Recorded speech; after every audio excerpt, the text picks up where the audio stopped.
anak-anak, apa kabar? Salam jumpa lagi bersama Ibu Hirsi Desaulia dari SD Kristen Belsode 1 Ambon. Anak-anak, di hari ini sebelum kita mulai proses pembelajaran kita, mari kita berdoa. Berdoa selesai. Nah anak-anak, di hari ini kita akan belajar pembelajaran tema 3, peduli terhadap makhluk hidup, subtema 3, ayo cintai lingkungan, pembelajaran 3. Nah anak-anak, tujuan pembelajaran kita di hari ini yaitu 1. Menggunakan daftar pertanyaan wawancara, siswa mampu menggali informasi melalui kegiatan wawancara dengan tepat. Yang kedua, dengan melakukan wawancara, siswa mampu menyajikan laporan tertulis menggunakan kosakata baku dan kalimat efektif dengan sistematis. Yang ketiga, dengan observasi dan diskusi, siswa mampu menjelaskan pentingnya penghijauan sebagai salah satu upaya pelestarian sumber daya alam dengan lengkap. Yang keempat, dengan kegiatan menanam tanaman, siswa mampu melakukan praktek nyata untuk melestarikan sumber daya alam di lingkungan mandiri. Nah, anak-anak, ambillah laporan hasil wawancaramu yang sudah kamu buat pada pertemuan sebelumnya. Lanjutkan pekerjaanmu untuk membuat laporan. Setelah selesai, perlihatkan kepada teman sebelahmu atau orang tuamu. Mintalah masukan dari mereka. Bacalah kembali laporanmu setelah diperbaiki, kemudian sampaikan kepada gurumu. Anak-anak, merawat tumbuhan dan hewan termasuk perilaku cinta lingkungan loh. Sudah beberapa bulan ini, Ibu Siti mengeluhkan lahan kosong di belakang rumahnya yang tidak terawat. Ia bingung karena tidak mengetahui apa yang harus dilakukan dengan lahan miliknya. Ayah Siti pun mengusulkan untuk menanam tanaman di lahan kosong tersebut. Ibu Siti langsung tersenyum mendengar ide itu. Nah, menurutmu tanaman apa ya yang dapat ditanam di lahan kosong di rumah kita?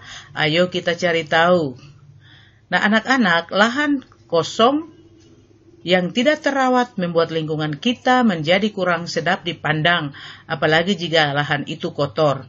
Pemanfaatan lahan kosong di pekarangan sekolah atau rumah merupakan cara penghijauan sebagai wujud perilaku peduli lingkungan. Menanam tanaman pada lahan yang sudah lama tak terawat akan menyegarkan kembali lahan atau tanah itu.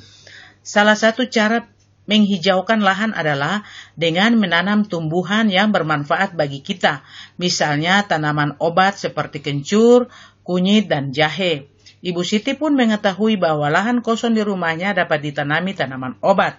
Siti dan ibunya kemudian membuat jadwal penyiraman tanaman obat mereka. Nah anak-anak, sekarang kamu bacalah informasi berikut tentang tanaman kencur, kunyit, dan jahe. Anak-anak bisa baca pada buku tema anak-anak halaman 112. Iya. Nah, berdasarkan informasi yang kamu dapat dari ketiga tumbuhan tadi, kamu bisa jawab ketiga pertanyaan yang ada. Nah, pertanyaan yang pertama Ibu Guru bantu jawab ya.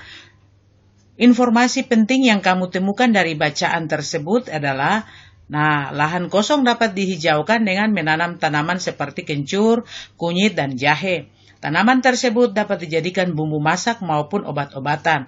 Untuk pertanyaan yang kedua dan yang ketiga, anak-anak silakan jawab ya. Nah, anak-anak, mari simak cerita petualangan berikut. Merawat tumbuhan dan hewan. Siti mengingat pengalaman bersama teman-temannya ketika bertemu dengan Pak Jajak. Pak Jajak memiliki kebun dan peternakan. Siti pun mengajak ayah ibunya berkunjung kembali ke sana. Di kebun Pak Jajak, Siti menemukan beberapa tanaman obat diantaranya lengkuas, lidah buaya, dan sirih. Di sana juga ada hewan ternak, yaitu sapi, kerbau, kambing, ayam, dan bebek. Mereka diajak Pak Jajak berkeliling melihat tanaman dan hewan ternak. Siti juga melihat Pak Jajak menyirami tanamannya. Menurutnya, hal tersebut sangat penting karena membantu kesuburan tanaman. Pak Jajak juga mengajak Siti melihat sapi-sapi yang sedang dimandikan. Siti gembira sekali dengan pengalamannya berkunjung ke kebun dan peternakan Pak Jajak. Ia ingin segera berbagi cerita tersebut bersama teman-temannya di sekolah.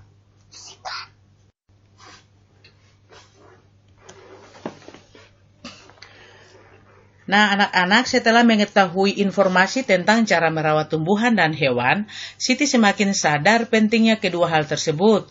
Perilaku merawat dan melestarikan tumbuhan dan hewan merupakan sikap peduli lingkungan yang dapat kamu lakukan. Menurutmu, cara apa lagi yang harus dilakukan untuk mencintai lingkungan, tumbuhan, dan hewan?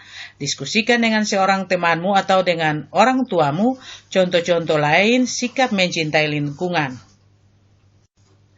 Nah, di sini sebagai tambahan yang Ibu Guru masukkan, yaitu Ibu Guru sudah masukkan cara mencintai lingkungan dan yang harus kita lakukan, yaitu 1, cara mencintai lingkungan. Yang harus kita lakukan yaitu menghemat pemakaian air bersih di rumah, menghemat pemakaian gas apa saja, menghemat pemakaian kertas, dan menanam pohon di halaman yang kosong.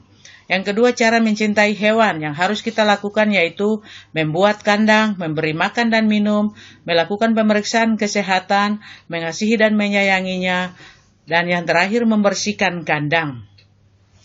Ketiga, cara mencintai tumbuhan yaitu yang harus kita lakukan menanam tumbuhan di pekarangan rumah, tidak merusak tanaman yang ada, menyiram tanaman setiap hari, memberi pupuk, melakukan tebang pilih, dan melestarikan tumbuhan langka.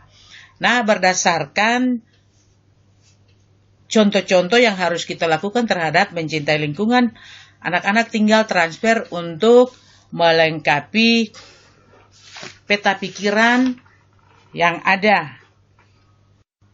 Nah, anak-anak tuliskan hasil diskusi anak-anak pada peta pikiran di bawah ini.